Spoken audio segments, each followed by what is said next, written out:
people will often say, but is revival, it's a phenomena of the church. Of that there's no question. It's there in the church history.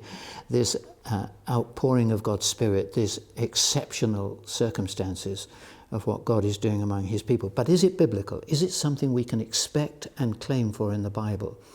And I would answer it in this way. I think you will have two things. You will have particularly in the Old Testament, but you have it in the New as well. First of all, a longing for God. The psalmist is paramount in this. The psalmist again and again is pouring out his heart, longing to know God. He knows God, but he wants more of God. He wants all of God. He's hungry for God. He's lamenting that he doesn't know God enough. That personal relationship, which you get in the Bible, but you don't get in ancient Near Eastern literature of people praying to their gods. Personal refreshment, personal rejuvenation, revival. And that's where it starts. That's where it starts. So we have plenty of examples of that, I think, particularly in the Psalms, as you see David pouring out his heart and confessing that the Lord's the one that restores, revitalizes his soul. In certain respects, the situations are not always comparable because Israel was a theocracy and the New Testament church is a different kind of animal. But there are certainly interventions of the Almighty in the life of the nation of Israel, which are very dramatic, where God deals sovereignly with his people, which leave us very hopeful that similar sovereign interventions are a reasonable expectation. I think if I were to pick out just one instance, it would be what happened in the time of King Hezekiah. That was quite remarkable, and things happened then that we do not find recorded before or after among the people of God. He was a reformer. He got rid of the rubbish, and I think that has to happen in a revival. The things that we have embraced and done and practiced in the church, a lot needs to go. So that's what Hezekiah did. And then you build a foundation, and he began to make changes. Pleading with God, placing the letter that Sennacherib had given him, detailing all the cities that he had overwhelmed, and how could he expect the Lord to be any better than the gods of the nations that he had smitten so dramatically. And then Sennacherib had to depart, and all of his army were laid waste simply by the Spirit of God in a moment. It was a people's movement. It wasn't the king just demanding you will worship. The people opened the temple, they cleared out the rubbish, they worshipped God. Their joy, it's mentioned there on more than one occasion in 2 Kings, 2 Chronicles, a joy in worship. And the people worshipped God through a whole series of sacrifices, and then we have that remarkable statement that at the end of it, they effectively said, let's do it again, and they spent another 7 days worshipping. All the hallmarks of revival were there then, including a passion for the lost. They sent ambassadors, emissaries, missionaries, if you like, across Judah and significantly right up to Israel.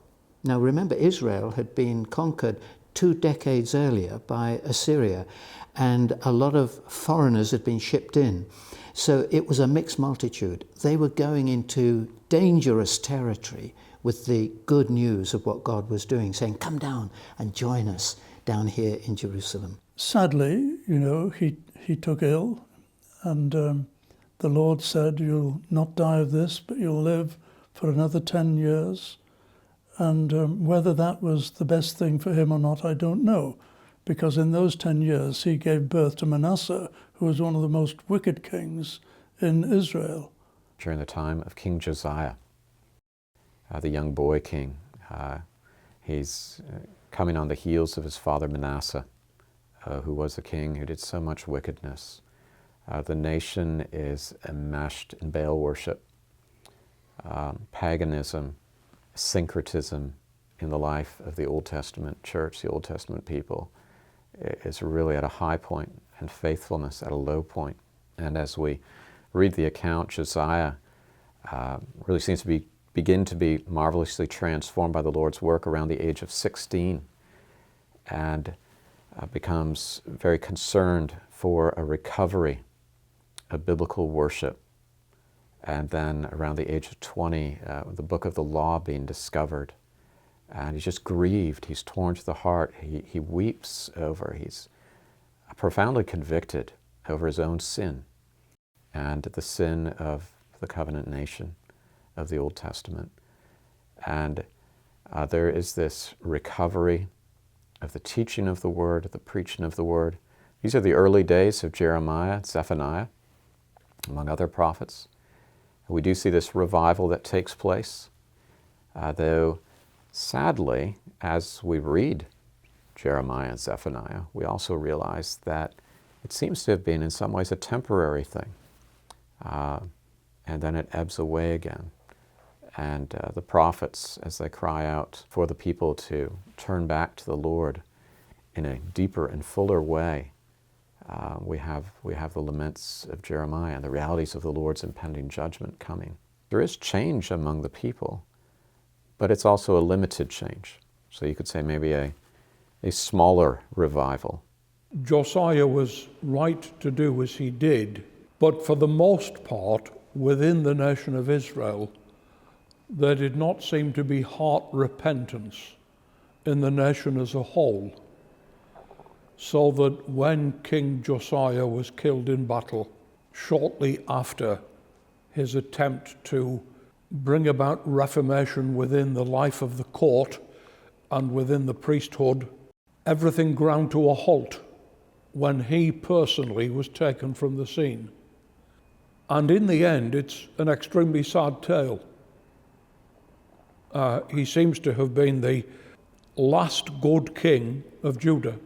There's something very barren and empty about the story of the kings of Judah that followed him. The kings of Israel and Judah all have taglines that come along with them. He was like David, his father. He walked in the ways of the Lord. Or he was not like David, his father. He did not walk in the ways of the Lord. Well, after Josiah, there's not a tagline that's favorable about any of them. And Josiah's reformation was not accompanied by revival. So the two terms are not always necessarily synonymous. Notwithstanding the great reformation that they did, and I think their heart was right. I think Hezekiah was seeking the Lord, and so was Josiah. They got the people to look a certain way, but it didn't affect their hearts. As soon as Hezekiah was off the scene, it gets worse. As soon as Josiah is off the scene, it gets worse. You can't legislate that kind of spiritual work. What they did was right. What they did was proper.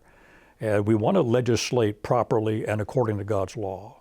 But I can't equate just the external aspects to that spiritual renewal. That is, I say, a sovereign work of God.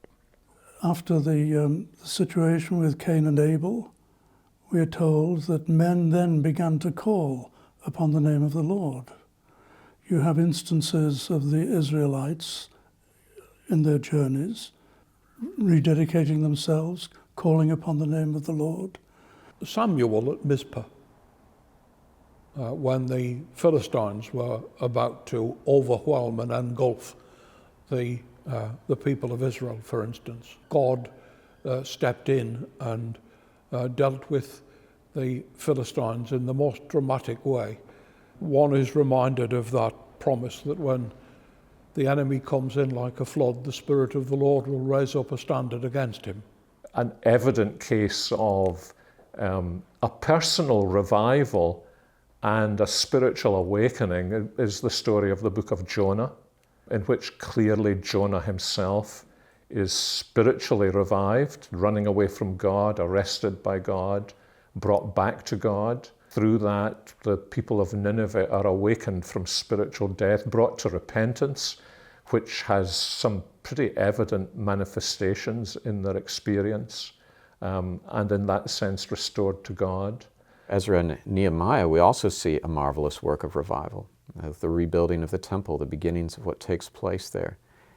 This tremendous gathering, again, to hear the word, recovery of worship, the singing and weeping that takes place, both joy in the Lord and grieving at the same time, over the sin and loss that has existed in the exilic period. The Lord blesses that, prospers that, there's a recovery, and yet we know at the same time there's still weakness.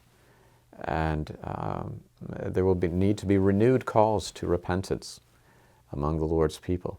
But through it all, what do we see? The Lord continuously is preserving His church and building His church. But there are these marvelous seasons where there's this wider recovery and reviving within the church, an expansion of the church.